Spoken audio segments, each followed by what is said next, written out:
Welcome, everyone, to What the Force, and welcome to a lead-up episode to the release of Clone Wars Season 7. And with me to help discuss genre in the Clone Wars is my good friend, David Brady. Hello, everybody. Welcome to What the Force.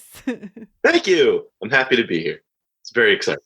This is like a really cool topic, and we've been discussing back and forth like, hey, what do we want to take on? I've been wanting to have you on the podcast for a while because you're the one who actually suggested that I watch the video called The Egg, which really formalized some of my, opinions of the Force. It's a really good video. It's really good. And how interconnected everything is. And I just really enjoy our DM conversations. So I was like, hey, let's bring on David and have him talk about something fun. And this is kind of what we ended up doing. But I think we're also going to end up trying to do a separate conversation on some of the episodes in the Clone Wars that cover the mystical nature of the Force and some of the more, I'd say, weird Force episodes. But we'll have to do that later, unfortunately. It's a lot to tackle. Genre is something that the Clone Wars covers very, very well. George Lucas himself was, of course, a massive fan of cinema. And in many ways, the original trilogy is like this massive blend of Kurosawa samurai films, war films, westerns. Like it has all of these genre parallels almost baked into the DNA of Star Wars from the very beginning. But the Clone Wars does something really, really interesting, which is that it almost takes a genre from movie and film and TV and accentuates it for almost like an episode arc or a series of episodes. And what we're going to do is talk about these things a little bit more in detail to do with what kind of genres are used. And there's probably like so many more, but we're just going to highlight some of the major ones that we've seen and give you some episode examples and then kind of what it's doing to Star Wars to like have that hyper focus on that genre. David, have any thoughts on this? I think, the genre in Star Wars is, you're saying very clearly important to absolutely. George uses it as a tool, and then go in Clone Wars just because it's so massive. He kind of like cherry picked genres, and he's like, I want to use this one for this set of story, and then hopped around in a timeline. Yeah, which is like awesome. Clone Wars is non-linear, and so even though the Clone Wars cartoon starts out at a particular point, at one point in the show, they go back to before the Clone Wars movie, Yeah. And then they go back even further before the Clone Wars movie to almost these new clones that exist. And so if you watch in chronological order, it's a very different experience than if you watch it how it's presented now on Disney Plus. So what are we talking about when we're talking about genre? Well, genre is just a categorization that film critics, film goers, people who kind of are familiar with these styles use to name and describe a type of movie that aligns to certain tropes, parallels, kind of follows a specific formula. And really, really interestingly, recently I watched Knives Out by Rian Johnson, and I watched it again with the commentary. And he talked about how the whodunit genre, you need to do certain things because if you don't, the audience will feel like they've kind of been betrayed. and you get away with certain things because culturally we're used to these, it's almost like the form of the story working a certain way. So if you call your movie a horror movie, but there are no horrifying, scary aspects to it, Mm-hmm. it almost betrays the watcher because they're kind of used to it, or they get set up to have it behave in a certain way, and then it changes, and it would create a dissonance in how we are viewing it. And this is entirely cultural, right? Like, this is something that we as a society have made up as filmmaking shorthand. Yeah. Yeah. I think it's also like outside of film genre, you also get it like in novels and books and stuff, but like it helps, like when you go to Barnes and Nobles, it's all categorized by genre. It helps people finding what they're trying to look for and the stories they want. And, if you go to the biography section and then you get a fantasy novel, you're going to be a little bit upset about that. Yeah, you're going to be like, hey, I signed up for this. I signed up for a drama. I signed up for, I signed up for a horror movie, and suddenly it's like too fluffy. It's like a dog like adventure movie or something. You're like, what did I get? Because humans don't want to be surprised as much as filmmakers in Hollywood seem to like try to push that. But shock value. Yeah, with shock value. Humans actually kind of want to know what they're getting into, because experiencing cinema is like you're walking into somebody else's life for a little while. It is like you're experiencing it. For Star Wars, though, they don't necessarily label anything that you might experience. And so it could be anything under the sun. We've had slapstick comedy be heavily present in the Jar Jar Binks episodes. Right? It's basically like the one I'm thinking of is when Mace Windu and Jar Jar Binks hang out together. Oh God. But it's like slapstick comedy the whole time. And Mace Windu's the straight man and Jar Jar Binks is the funny guy. And it's literally like that. That is the expectations. But it's not like going into that episode of the Clone Wars, we're like, this is going to be a slapstick comedy episode. It's not like it's labeled.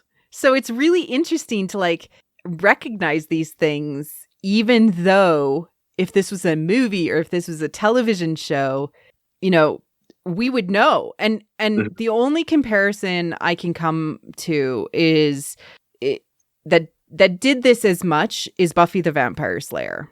Okay, I haven't seen Buffy, so. Oh, well, so Buffy typically falls into the horror / comedy. Genre, right? Like, because action, adventure, horror, comedy. Because like there's episodes where it's very funny what happens to her, but then it also horrific. And then there's episodes in there that are like these one-off, like there was a full musical episode. Basically a demon cast a spell and they sing in like musical verse the whole episode. I love when shows have musical episodes. Why does the Clone Wars have a musical episode? I think they need one. Like then it would be complete, and then we could actually. That's the one genre they missed was musical. No, they didn't. We have the holiday special. Fair enough. It's not canon.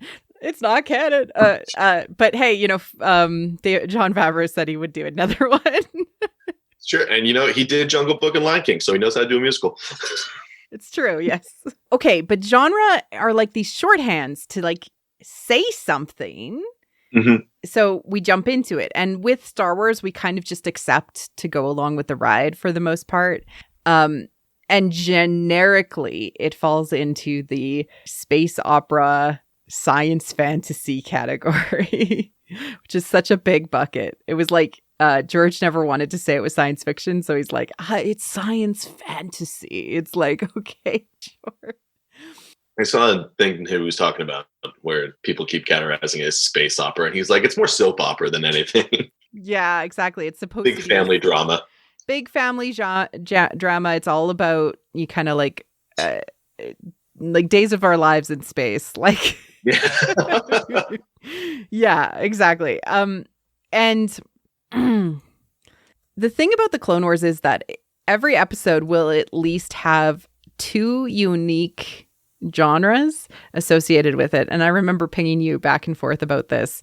But specifically, we have the war movie or war reel film genre.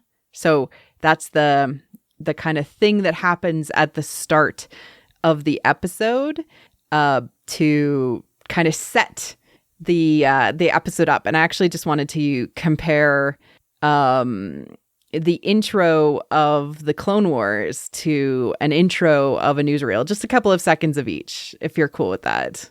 Just kind of getting us primed and ready to go.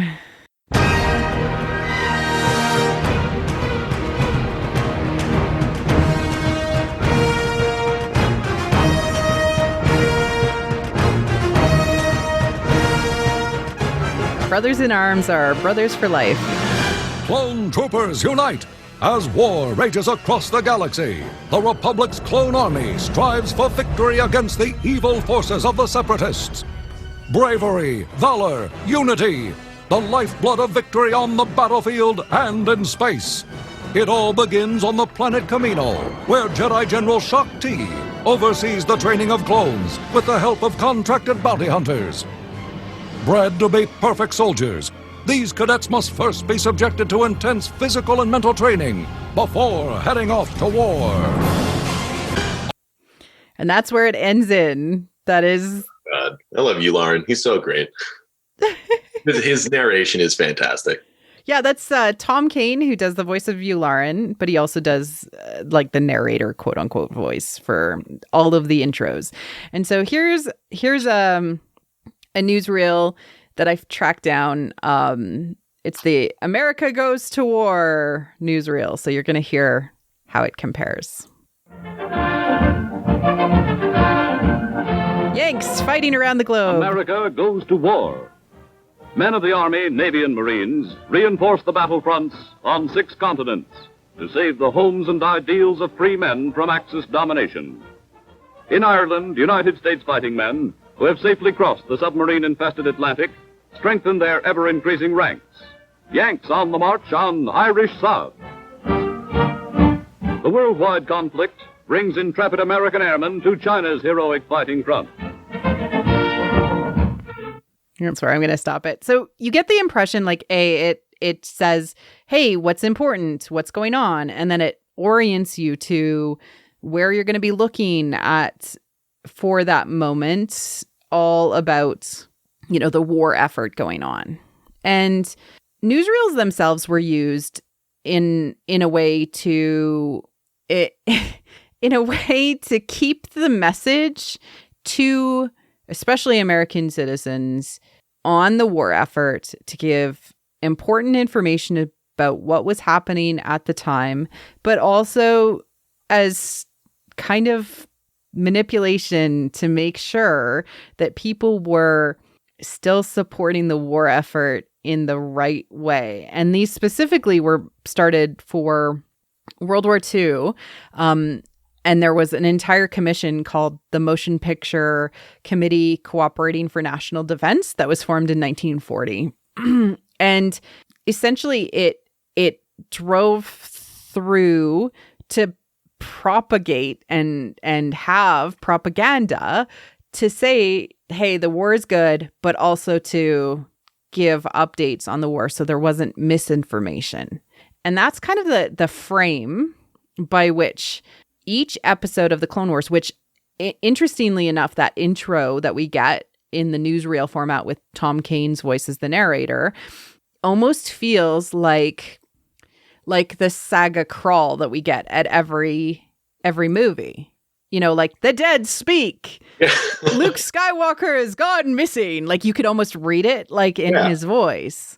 What do you think of having the frame be these like newsreels, which are obviously meant to say like, yay, heroes, and yeah, I think what's really interesting is the reason I had mentioned that Yularen rather than is Tom Kane, Tim Kane, Tom Kane, yeah, Tom Kane, is because I always read it as this is, the message that the military is sending out. This was Yularen speaking. Like, it could have been in universe. We have no idea. Yeah, that's kind of how I always read it, kind of more in universe stuff. Like this is what people would have been seeing on the HoloNet. Like before Yularen goes to bed every night, he reads his daily journal to the HoloNet about what happened. And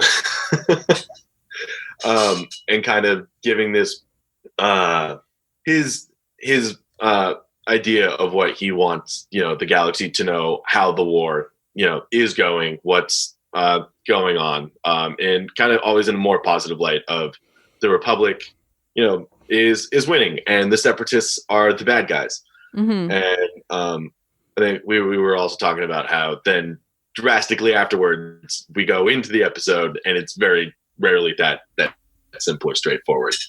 Yeah. And what I find so interesting is that the contrast of each of the genres that is used is, and all of these in many ways, very much contrasts what is being said in that intro statement. Like it's used in a way to say things are not as clear cut as we say in this intro. Things are not as established. It does certainly accentuate some of the things, like the clones are heroes, the Jedi are noble, all of those things. But it also shows, this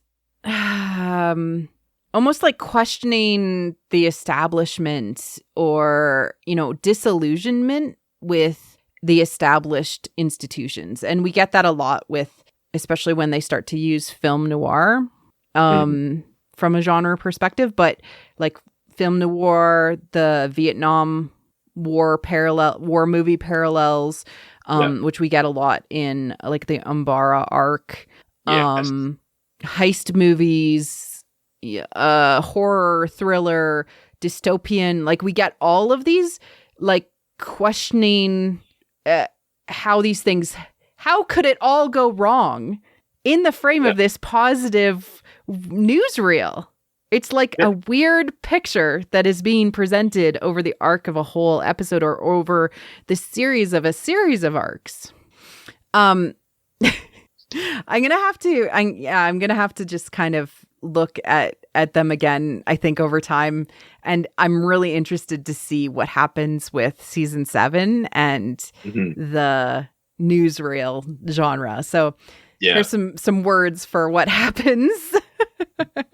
Especially with the once we get into like we see later in the trailer with spoilers alert, with Maul and Ahsoka in that Mandalorian throne room, and the galaxy is falling apart if the narrator's still going, the war's going great, guys. Yeah.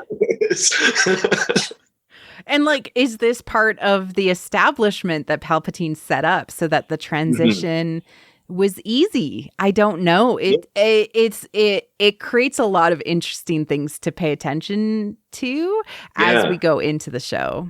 Yeah, because I guess from that perspective, Palpatine, the Republic does win the war and they just become the Empire, because there's all this stuff in the expanded content about the Separatists getting treated like garbage following the formation of the Empire, like what was formerly Separatist planets.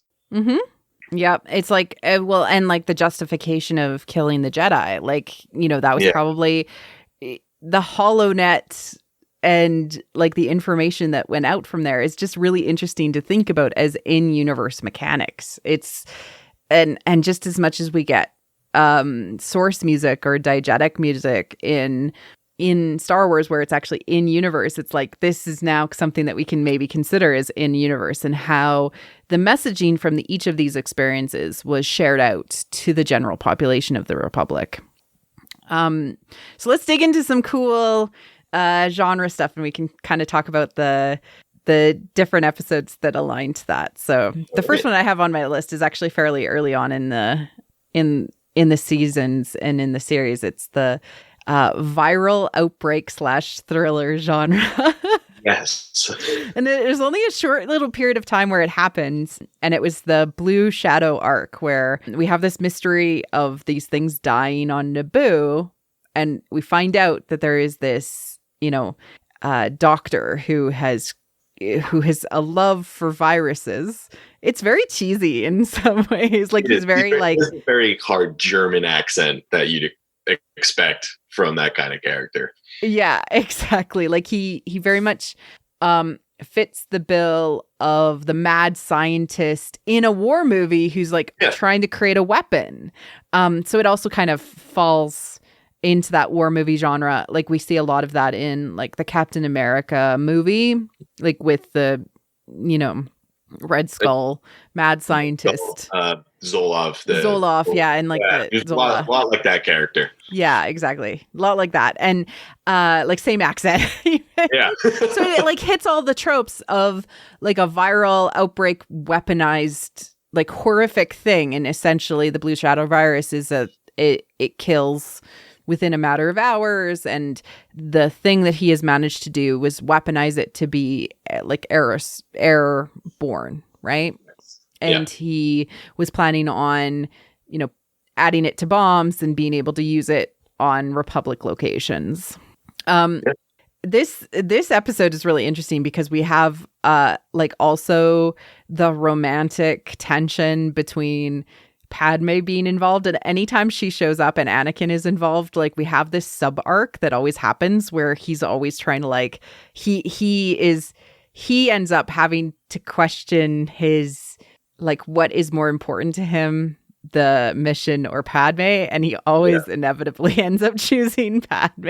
It's always duty or love, and he always comes down on the love side, and which is because it's always when she's involved, it's always him trying to save her, which then also comes to fruition in Revenge of the Sith. Like that's always he's always hyper focused on saving Padme. I mean, let's just be honest.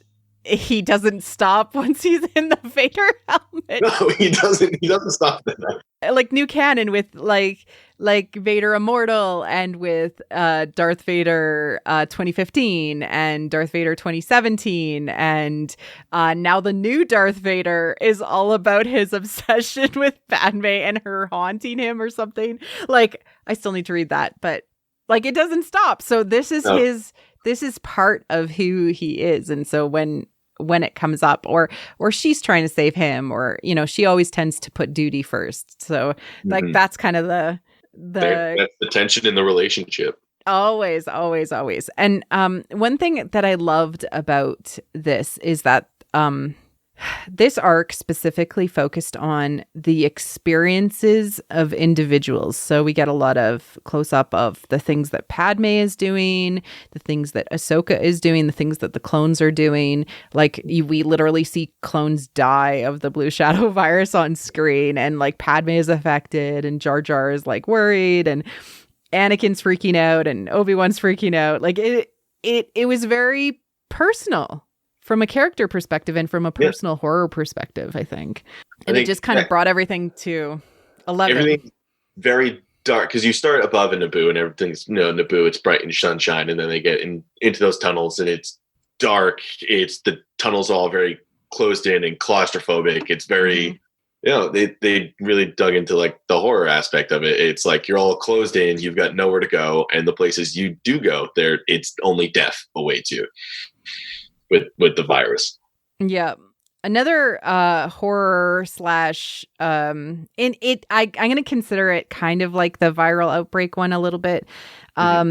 It's the mind control episodes where the worms like attack the clones and then the clones like kill a Jedi.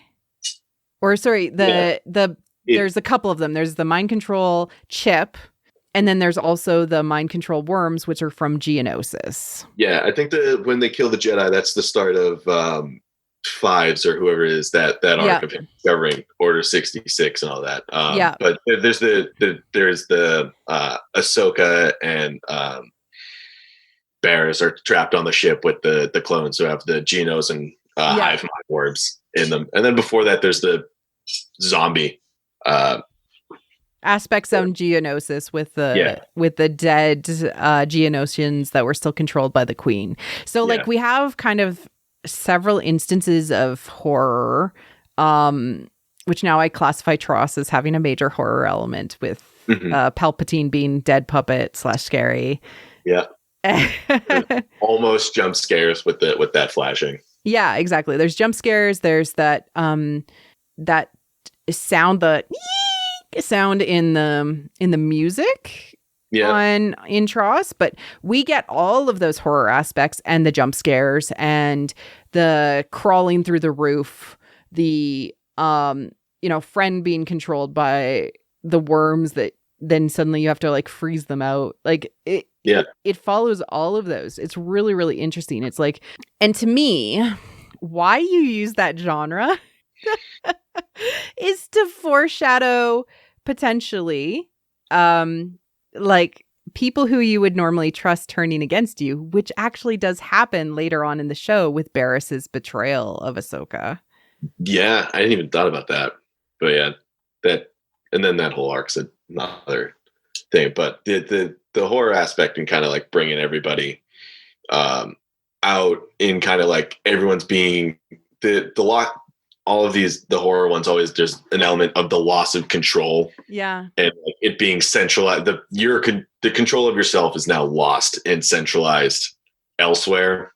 And it always kind of comes back to Palpatine, because he's always kind of the whole war is him puppeteering and like taking everyone's kind of control away from them, and then like the oppressive regime of the Empire, like you don't really get a say in what you're doing.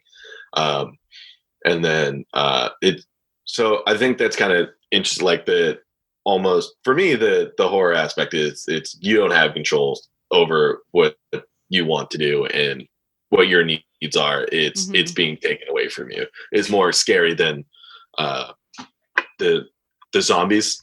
Is kind of like for putting yourself in Barris's situation where she still seems conscious of what needs to be done. I think she's got like a line where she keeps telling Ahsoka to kill her so she doesn't have to keep doing those things. It's like that's the scarier situation rather than fighting the zombie. Like you feel like you're not in control. And I mean, to me, this leans into the horror aspects of what happens to Anakin, right?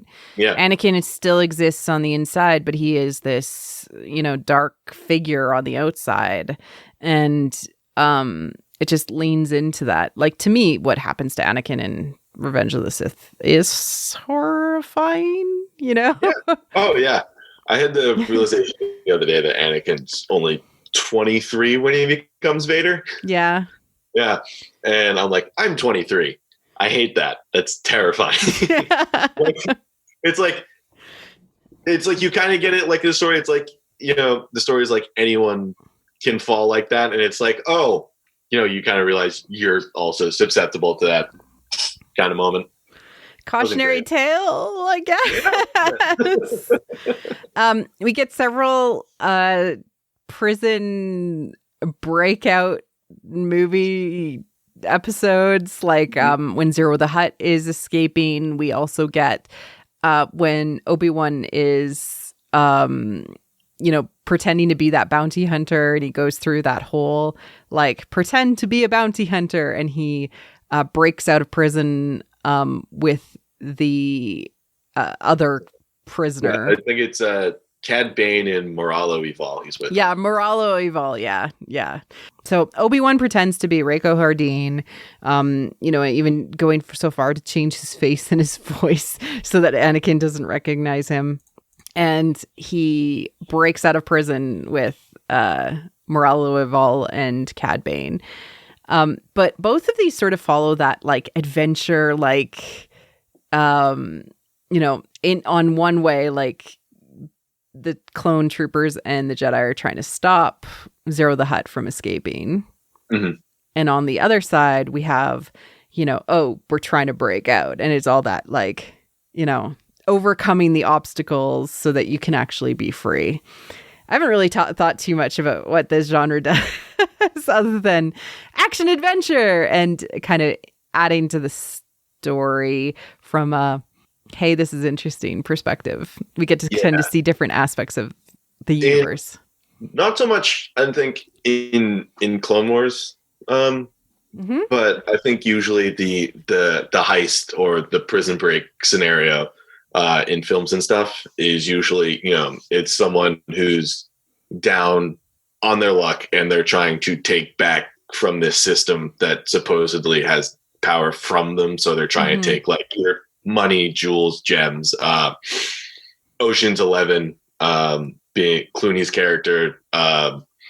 This one's a little less gross or a bit more gross, but like the guy that he's stealing from has, in Clooney's eyes, his girl, and now he needs to reestablish that order and get and take something from him. Yeah. Or it's like to right a wrong, like you think Shawshank Redemption, right? Like the wronging of him being in prison, and then to right a wrong. And we actually get a prison breakout as well with Ahsoka, with her whole arc to do with being wrongfully accused. Yes. So she's in prison, and it looks like she's killed somebody, and then she visits the person in the prison, and then it looks like she kills somebody, and then is on the run from that. So it's kind of like a prison breakout, but like not 100% in that she gets help basically to escape. She gets help. I feel like hers is more framed. Hers is a more framing mystery. Mm-hmm. I think because but she's also like chased out of the prison. So like there's a little bit of that aspect in there, but it's also like she goes with it. She doesn't like hang out and wait for judgment. She doesn't trust them, right? So there's that repetition of mistrust in the institutions that are supposed to protect people. Yeah. And we get more of that. Again, Holocron Heist arc, that's the one where Cad Bane, who is like the coolest bounty hunter, he also steals children for fun, but I mean money, not fun. But Holocron Heist, so he breaks into the Jedi Temple, and he gets all of the information and grabs the holocron because and these are all tied together. Like all of his arc is tied together in so many ways, like breaking Zero out of prison, working for Dooku to break out Morello Eval, to working with Hardeen. It's so funny because he needs the holocron to read the holocron the crystal, the information crystal, so that he can get the children. That happens in a later episode. It's like he's on his own little journey. It would be really interesting to actually track like what he goes through. And then his droid goes and gets the memories out of R2-D2 of the layout of the Jedi Temple in a different episode, which is like one of my favorite episodes, where R2 and C-3PO is that the arc with Goldie and everything? No, this is the one where R2 and C-3PO have to go to the market because Padme's having a party. Oh, got you. Where they're trying to get R2 gets his memory stolen at that by the droid that eventually, like, so you could like trace all of these little things and be like, wow, this is elaborate.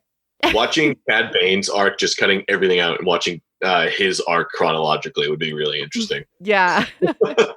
So I don't know that we've ever found out what happens to him. I know there was in like the reels that they released that weren't like finished or whatever. We see him face off with Boba, young Boba, and Boba wins the fight, but the dent that Boba has in his helmet is where Cad Bane shot him in that standoff. Yeah, exactly.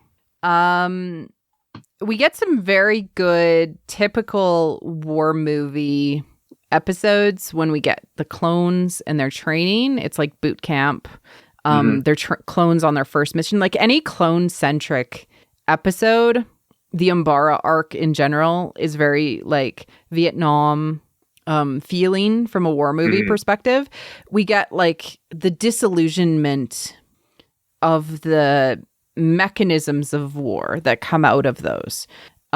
We get a lot of like the heroics too. So like these clones are people. We get a lot of humanization of the people that are involved, even though they all look alike. Especially with all of the rookie episodes. So the episodes that happen in season 1, season 3, they are all kind of very the effort is to humanize. Like we have 99 as an example, and I think we're going to get more of that with the Bad Batch, which we are definitely getting the Bad Batch. So I think the first episode of the show, the one with Yoda, sets the tone for that pretty well, where Yoda's like, take off your masks, and they're all like, but we all look the same, and he's just like, your eyes are wrong. It's in the Force. You're all very different. Yeah, you're all different in the Force.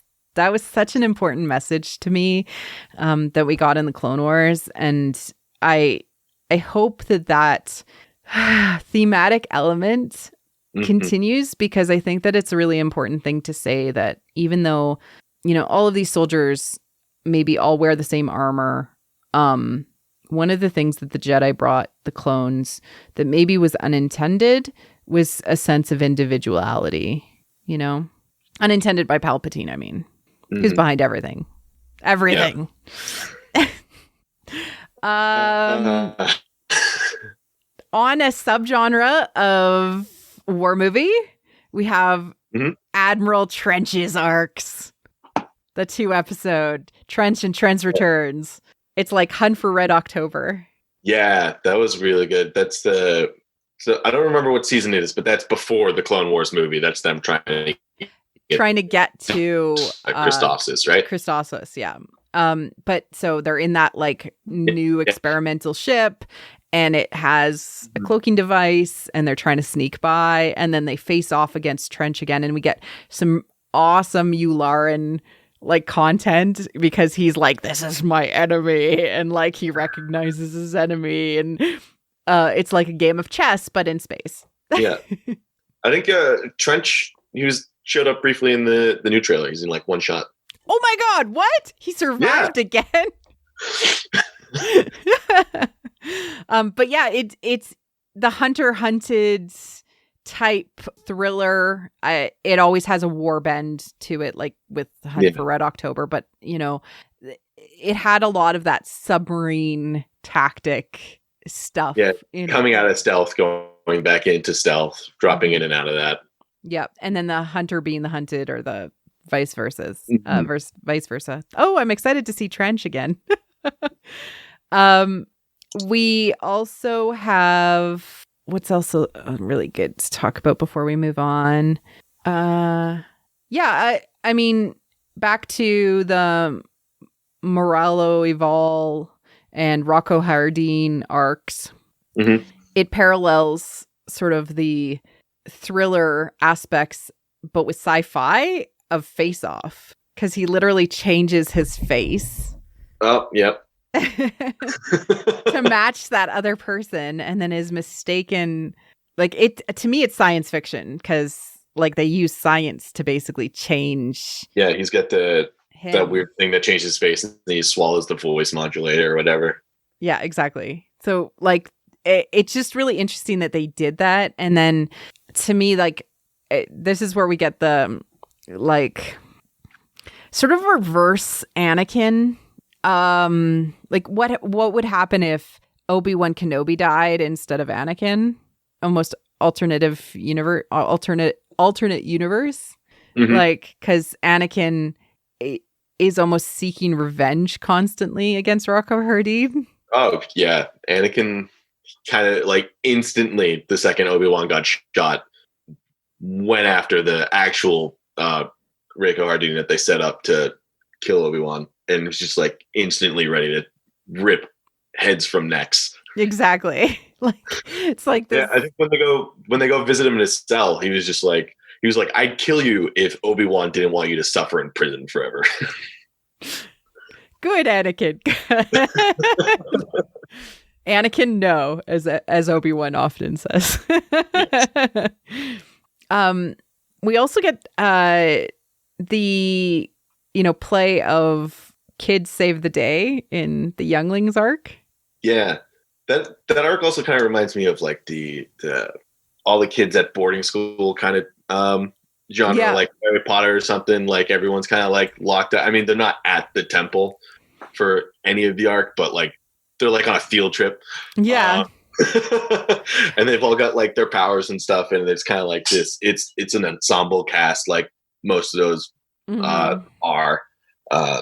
It reminds me of 2 episodes of Star Trek, actually. Like when Picard and his friends get turned into children. Okay.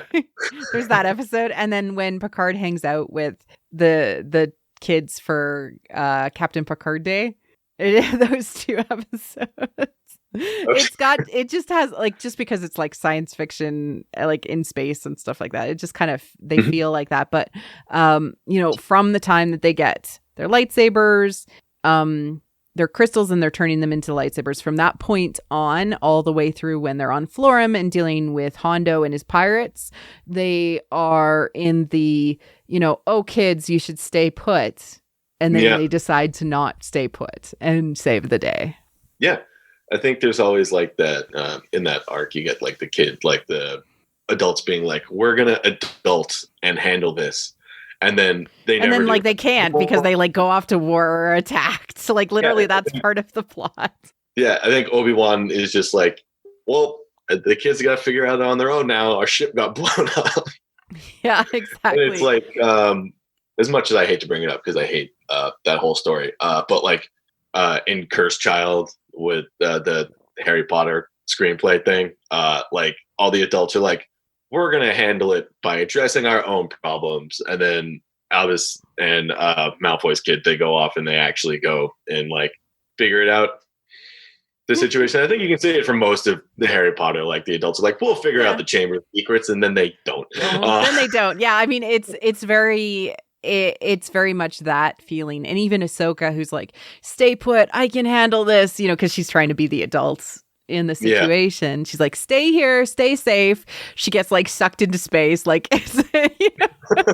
like she's constantly trying to handle it, and she's not up to the task, unfortunately, and neither are the adults. And so the kids need to save the day. And I always got the impression that the use of this genre was to give kids who typically don't have a lot of, people to look to say, I can be empowered, like that sense of empowerment. Because we have these young Jedi who are trying to figure out, A, like how to put together their lightsabers, B, how to use them, C, that they actually are capable and they are Jedi. And at the end, they all realize that they are Jedi. It is just, it's so perfect. And it's a mini version of sort of coming to terms with being, now you're a youngling. Now you're a Padawan. Like, you're getting your lightsaber. You're going from a youngling to a Padawan. This is a rite of passage. This is an important thing. It's like,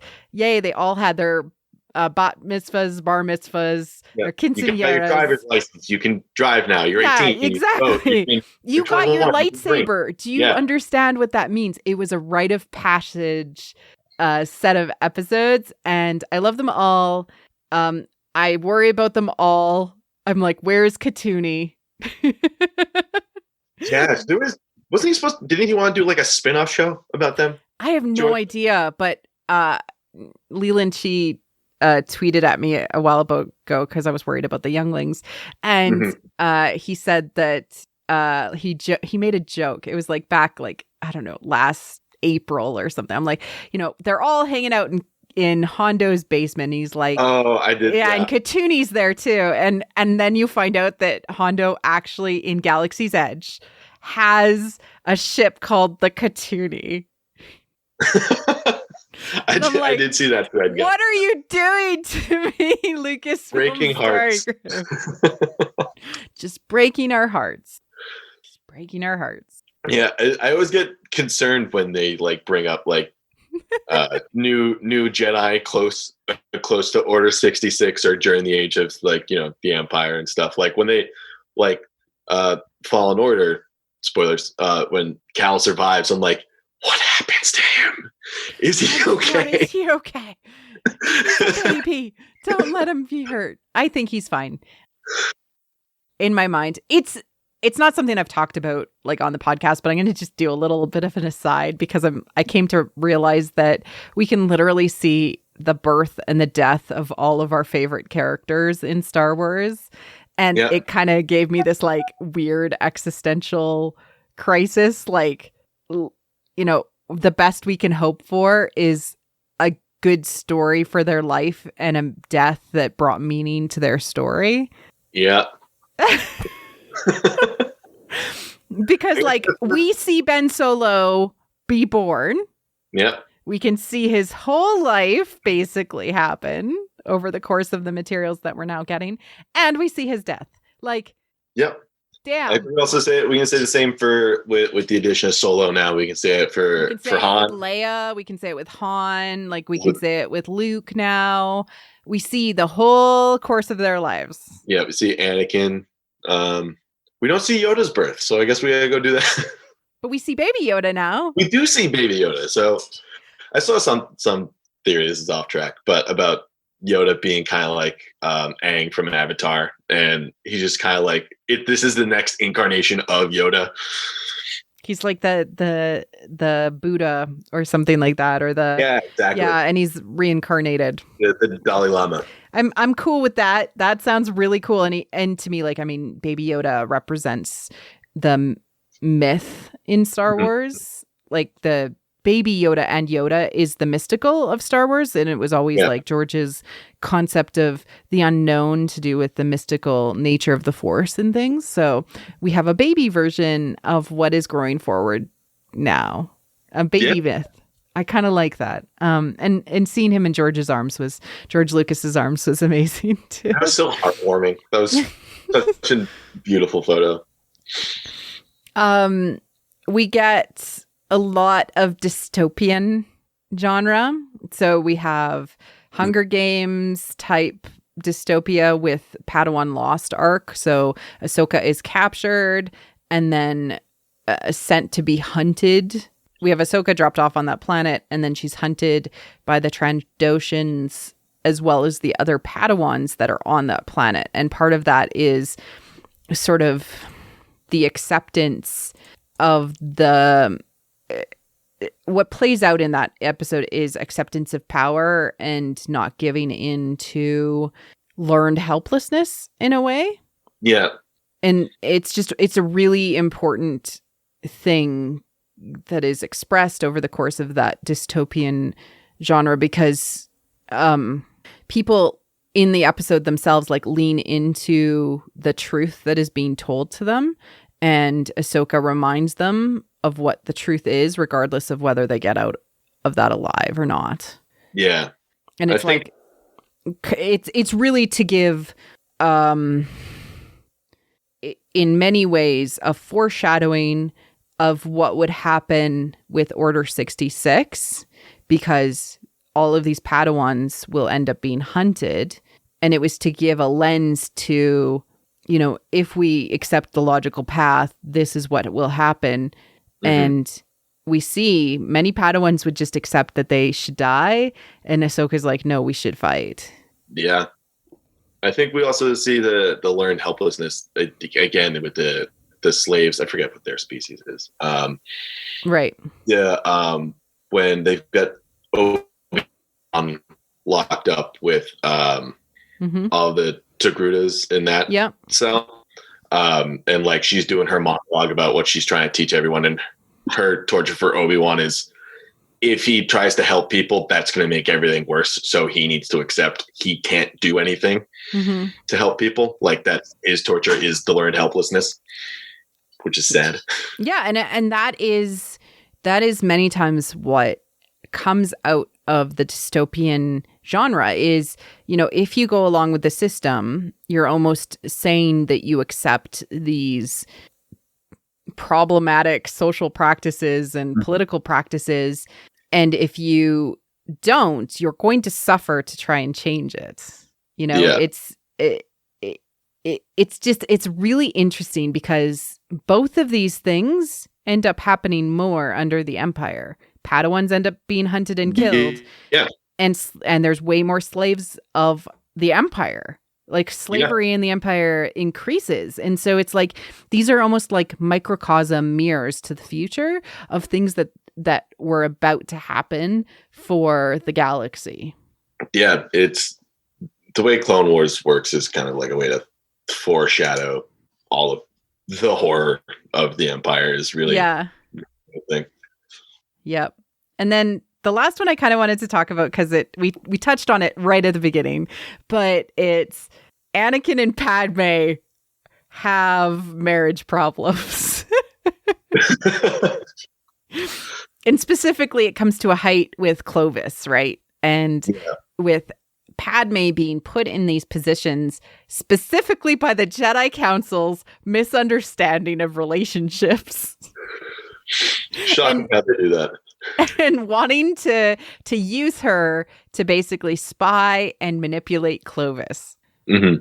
Which is just like the most Deus Ex Machina, like set up to say, all right, Jedi, let's cause Anakin and Padme to have marital difficulties with this fake dating scenario. It's interesting because they don't learn. It's really interesting bringing that up because like the Jedi are like, attachments are bad. Don't have them. But if other people have them, we can use that.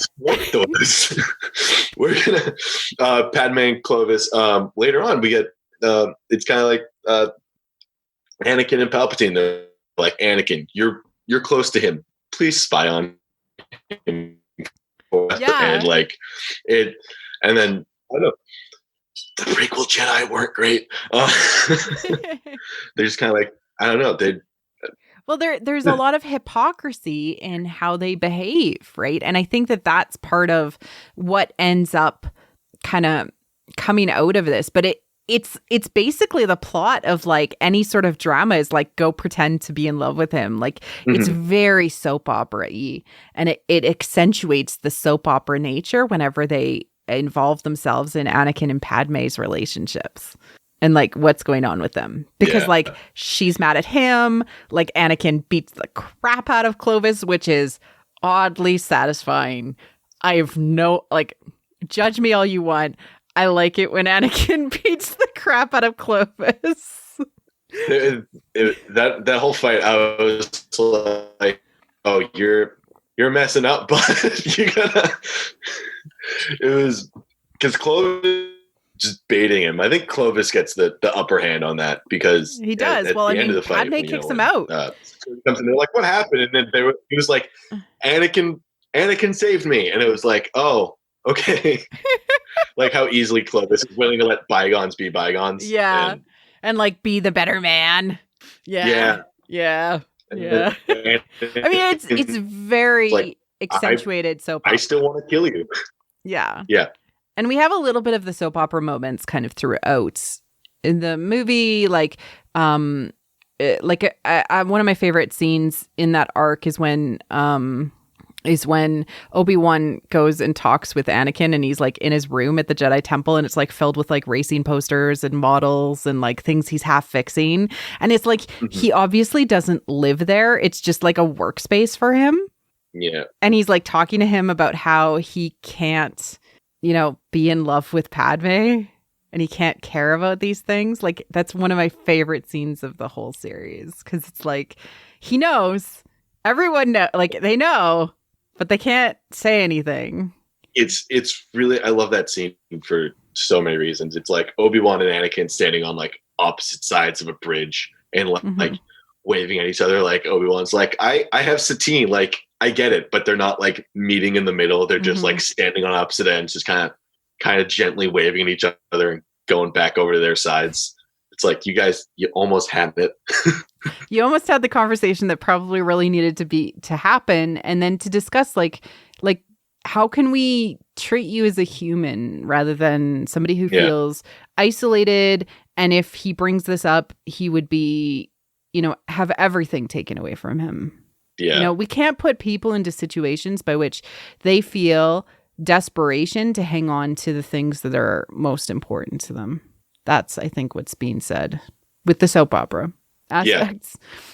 Yeah. So we've gone through like all of the list, and some of them I kind of skipped because there's way more. There's probably way more than what we covered. But these were kind of like the big ones that drew my attention. And I would kill for like a genre or like an arc based, version. Like you could click to it in Disney Plus and like just go see those arcs. I think one more worth talking about is kind of like I don't know if we might have talked about it, the like kind of mystery detective stuff. Oh, yeah. Sorry. I mentioned film noir at the top because I did do an episode on film noir back over a year ago with Mark Thompson. And we covered how Attack of the Clones, if you only look at it from Obi-Wan's perspective, is basically a hard-boiled detective film noir movie. And those things end up kind of coming into Clone Wars at certain points, like Lightsaber Lost, that arc with Ahsoka and the Old Master, basically trying to solve the problem. The episode where they're on Mandalore trying to solve the poisoning of the drink. The Ahsoka's arc in general has a lot of film noir elements, like the blinds, especially. Like you see a lot of the blind elements, the dark shading of light and dark, the conversations that have happened. And film noir, it basically accentuates disillusionment in trusted institutions and people. I think we get it a lot also in the episode where I think it's Fives is figuring out about Order 66 on Camino, and you get all the dark rooms and those like light rooms. You're getting a lot of that black and white, and it's him kind of going through and figuring out, the Republic and everything we were told is a lie. Yeah.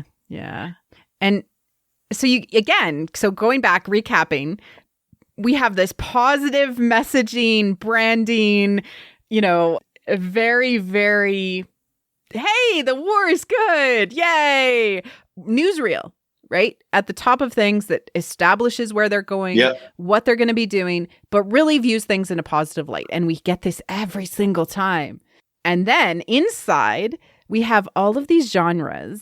And, with some exceptions with like the slapstick comedy that we occasionally get with Jar Jar Binks, and we get some mystical episodes, of course, that expand our understanding of the Force, which, David, you and I will have to handle some other time. All right. But all of these genres say, we don't really know what's going on, but something isn't right. All of them. Mm-hmm. Yeah. You get it with kind of, you get the dystopia, it's government bad. Horror, it's like there's something in the shadows you don't know about. Even kids saving the day, it's, you get like how like we had to rely on kids because everything is so bad. It's like the people who are supposed to be in charge aren't getting it done.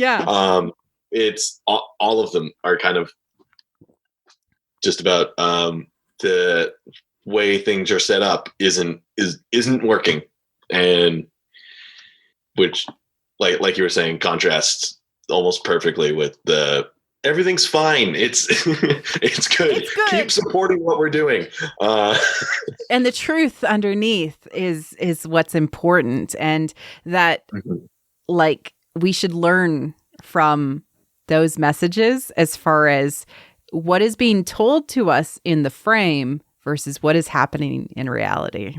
Yeah. David, this was a lot of fun. It was. I enjoyed this a lot. It was great for a first podcast being on it. All right. Do you want to let people know where they can find you and what you do with all of your online, I guess, stuff, your art and all of that? Yeah. So I can be found mainly on Twitter doing Star Wars stuff at mindful_Jedi. There I will tweet a lot of my opinions on Star Wars, and then not so much lately, but I'm trying to get back into it. I do a lot of Star Wars fan art that I like doing. I'm an animator. I also like trying to get some of that out as well. Awesome. Thanks for coming on the show. Thank you for having me.